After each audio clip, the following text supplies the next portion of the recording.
cast out the fear in your heart.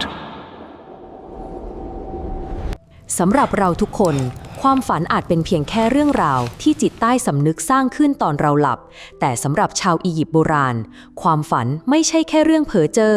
แต่มันคือหนึ่งในสะพานสำคัญที่ค้ำจุนอารยธรรมอียิปต์โบราณนับตั้งแต่สมัยอาณาจักรเก่าเลยทีเดียว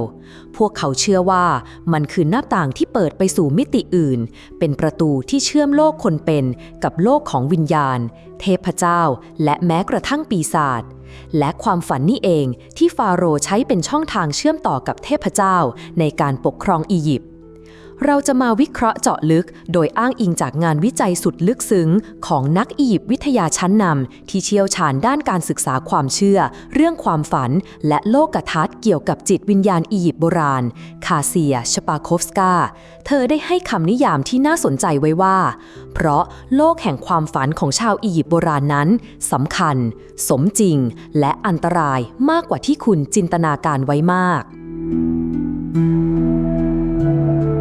ชาวอียิปต์โบราณไม่มีคำกริยาที่แปลว่าการฝันหรือความฝันอยู่เลยแต่จะใช้สำนวนว่าการเห็นในความฝันแทนหรือภาษาอียิปต์โบราณออกเสียงว่า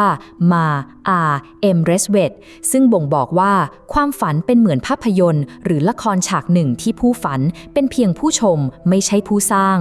ที่น่าทึ่งไปกว่านั้นคือคำที่ใช้เรียกความฝันที่พบบ่อยที่สุดเรสเวตมีรากศัพท์มาจากคำว่าเรสที่แปลว่าการตื่นขึ้นนี่คือแนวคิดที่ทำให้เรามนุษย์ในปัจจุบันแปลกใจไม่น้อยเลยค่ะพวกเขามองว่าการฝันคือการตื่นขึ้นมาในมิติพิเศษที่เรียกว่าเขตแดนแห่งความฝันมันเป็นเหมือนพื้นที่โปร่งแสงที่อยู่กึ่งกลางระหว่างโลกมนุษย์กับโลกหน้าหลักฐานที่เก่าแก่และชัดเจนที่สุดมาจากจดหมายถึงคนตายจากยุคกลางที่1ในจดหมายฉบับหนึ่งชายที่ชื่อเมริทิฟีเขียนถึงภรรยาที่เสียชีวิตไปแล้วของเขาว่าขอให้ข้าได้เห็นเจ้าต่อสู้เพื่อข้าในความฝันแสดงให้เห็นความเชื่อว่าเขาสามารถมองเห็นกิจกรรมของภรรยาในโลกหน้าได้ผ่านความฝันแต่ที่ลึกและน่ากลัวกว่านั้นคือเรื่องราวในจดหมายอีกฉบับของชายชื่อเฮนี่ที่เขียนถึงพ่อผู้ล่วงลับเขาร้องเรียนว่าวิญญาณของคนชายชื่อเซนี่กำลังรบกวนเขาโดยทำให้ข้าพเจ้าเห็นเขาในความฝันณนครเอกะร่วมกับท่าน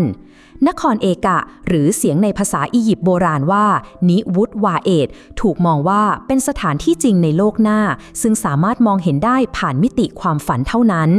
และที่น่าขนลุกที่สุดคือเฮนี่ไม่ได้แค่กลัวที่จะเห็นวิญญาณแต่เขากลัวที่จะถูกวิญญาณจ้องมองกลับมาเขาเชื่อว่าการจ้องมองของวิญญาณสามารถทำร้ายคนเป็นได้จริงซึ่งเป็นแนวคิดที่เชื่อมโยงโดยตรงกับความเชื่อเรื่องดวงตาปีศาจหรือ Evil Eyeเมื่อความฝันคือประตูสู่โลกหน้ามันจึงกลายเป็นเครื่องมือชั้นยอดสำหรับฟาโรห์ผู้ซึ่งต้องการประกาศตนว่าเป็นสื่อกลางระหว่างมนุษย์และทวยเทพในยุคราชอาณาจักรใหม่เราจึงได้เห็นการใช้ความฝันเป็นเครื่องมือโฆษณาชวนเชื่อทางการเมืองอย่างที่ไม่เคยมีมาก่อนเช่นฟาโรห์ทูตโมสที่4กับสัญญาแห่งสฟิงซ์เรื่องนี้คือสุดยอดแห่งการใช้ความฝันเพื่อสร้างความชอบธรรมศิลาจารึกเล่าว่าเจ้าชายทุตโมสบรรทมหลับไปใต้เงาของมหาสฟิงซ์ในตอนเที่ยงวันขณะที่ดวงอาทิตย์อยู่ณจุดสูงสุดซึ่งชาวอียิปต์เชื่อว่าเป็นช่วงเวลาศักดิ์สิทธิ์ที่ม่านกั้นระหว่างมิติจะบางเบาที่สุดเทพเจ้าฮอเรมาเคสจึงปรากฏในความฝันแม้ในจารึกจะใช้คำว่าการหลับไหลแต่บริบทก็คือความฝันเทพเจ้าให้สัญญาว่าจะมอบราชบัลลังก์ให้และกับการที่เจ้าชายต้องขุดทรายที่ทับถมร่างของพระองค์ออกไปนี่คือการประกาศอย่างชัดเจนว่าบัลลังก์ของพระองค์ได้รับการรับรองจากสวรรค์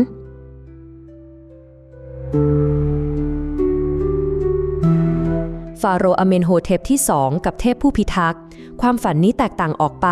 เพราะฟาโรห์อเมนโฮเทปที่2มีสิทธิ์ในบัลลังก์อย่างสมบูรณ์อยู่แล้วระหว่างการทำสงครามในซีเรียพระองค์ทรงฝันว่าเทพเจ้าอามุนมาปรากฏพระองค์ไม่ใช่เพื่อมอบคำสั่งแต่เพื่อมอบความกล้าหาญและทำหน้าที่เป็นผู้คุ้มกันร่างกายของพระองค์ที่น่าสนใจคือเรื่องราวความฝันนี้ถูกบันทึกไว้ในศิลาจารึกที่เมมฟิสแต่กลับไม่ปรากฏในศิลาจารึกที่คานัก ซึ่งเล่าเรื่องการทับเดียวกันนี่ชี้ให้เห็นว่ามันเป็นการเสริมแต่งทางวรรณกรรมเพื่อเน้นย้ำความสัมพันธ์ที่ใกล้ชิดและเป็นส่วนตัวระหว่างฟาโรห์กับเทพเจ้า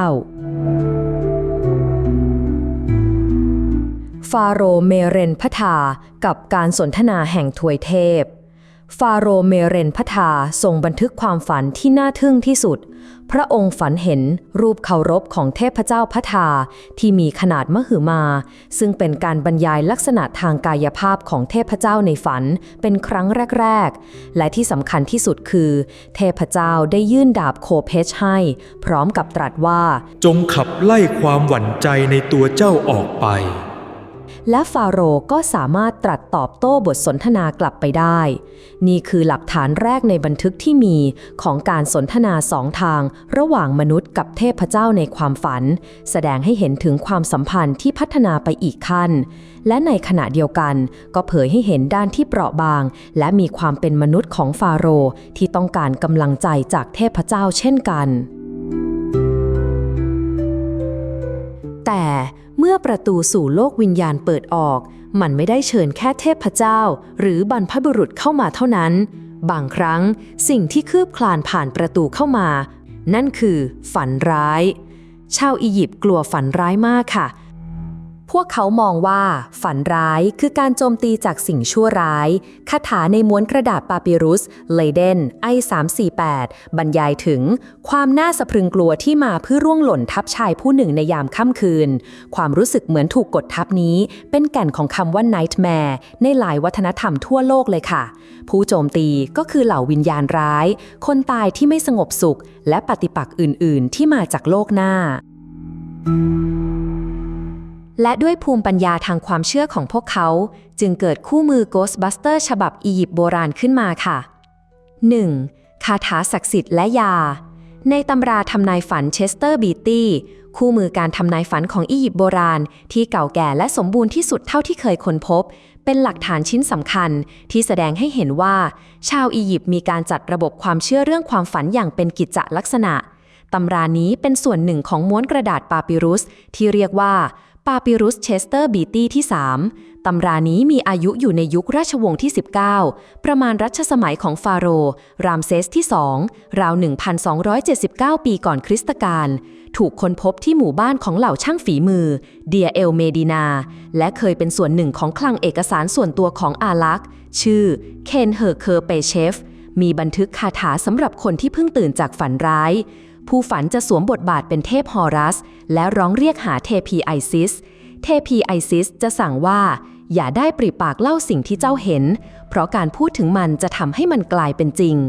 พร้อมกันนั้นยังมีพิธีกรรมที่ต้องใช้ขนมปังเพเซนกับสมุนไพรสดหมักในเบียร์และเครื่องหอมมาถูที่ใบหน้าของผู้ฝันเพื่อขับไล่ฝันร้ายออกไป 2.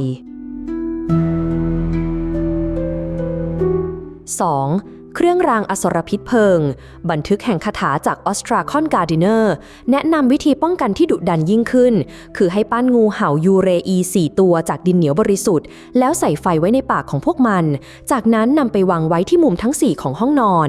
งูเห่าเพลิงเหล่านี้จะทำหน้าที่เป็นยามเฝ้าประตูมิติคอยแผดเผาศัตรูแห่งความโกลาหลที่พยายามจะเข้ามาในความฝัน 3. หมอนรองศีรษะเทพพิทักษ์ของใช้ในชีวิตประจำวันก็เป็นอาวุธได้หมอนรองศีรษะของชาวอียิปต์ไม่ได้มีไว้เพื่อความสบายอย่างเดียวแต่มันคือเครื่องรางป้องกันภัยพวกเขามักจะแกะสลักรูปเทพเจ้าผู้พิทักษ์ที่ดุร้ายอย่างเทพเบสหรืออสูรกายผสมที่มีส่วนต่างๆของสิงโตจระเข้และฮิปโปโปเตมัสพร้อมกับถือมีดไว้ในมือเพื่อขับไล่ปีศาจที่จะมารบกวนตอนนอนหลับ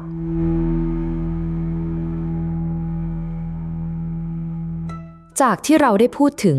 ตำราทำนายฝันแห่งรามเซสจากคลังเอกสารส่วนตัวของเคนเฮอร์เคอร์เบเชฟที่หมู่บ้านเดียเอลเมดินาคำทำนายฝันเหล่านี้เผยให้เห็นความเชื่อและความกังวลของคนธรรมดาอย่างชัดเจนผ่านการเล่นคำและสัญลักษณ์ทางวัฒนธรรมถ้าฝันว่าเห็นหน้าตัวเองในกระจกหมายความว่าคุณกำลังจะมีภรรยาอีกคนเพราะกระจกสร้างตัวตนที่2ขึ้นมาซึ่งก็ต้องมีภรรยาของตัวเองถ้าฝันว่ากินเนื้อลาเป็นฝันดีหมายความว่าคุณจะกลายเป็นผู้ยิ่งใหญ่ ถ้าฝันว่าเห็นจระเข้เป็นฝันดีหมายความว่าจะได้เป็นขุนนางเพราะจระเข้เป็นสัญลักษณ์ของขุนนางที่ละโมบแต่ถ้าฝันว่าตัวเองตายกลับเป็นเรื่องดีทำนายว่าจะมีชีวิตที่ยืนยาวเป็นการทำนายแบบตรงกันข้ามที่น่าสนใจไปกว่านั้นคือตำราเล่มนี้ยังได้แบ่งประเภทของผู้ฝันด้วยมีส่วนหนึ่งที่อุทิศให้กับความฝันของผู้ติดตามแห่งเซตซึ่งถูกบรรยายว่าเป็นคนผมแดงอารมณ์ร้อนชอบดื่มชอบสตรีและเป็นคนนอกคอกนี่แสดงให้เห็นว่าชาวอียิปต์เชื่อว่าคนที่มีลักษณะนิสัยต่างกันก็จะมีความฝันและความหมายของฝันที่แตกต่างกันออกไปซึ่งเป็นแนวคิดทางจิตวิทยาที่ซับซ้อน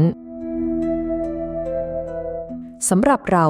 ความฝันอาจจางหายไปเมื่อลืมตาตื่นแต่สำหรับชาวอียิปต์โบราณโลกเบื้องหลังเปลือกตาที่ปิดสนิทนั้นคือสะพานศักดิ์สิทธิ์ที่เชื่อมมนุษย์เข้ากับวิญญาณบรรพบุรุษคือท้องพระโรงที่ฟาโรห์สนทนากับทวยเทพและคือสมรภูมิที่มนุษย์ต้องต่อสู้กับฝันร้ายจากโลกหน้าความฝันจึงไม่ได้เป็นเพียงภาพลวงตาในมิติแห่งความเชื่อของชาวอียิปต์โบราณแต่คือมิติที่ศักดิ์สิทธิ์ที่สุดที่พลังของทวยเทพจะสำแดงฤทธานุภาพและชะตากรรมของมนุษย์จะถูกขีดเขียนขึ้นในความมืดมิดแห่งรัตติการ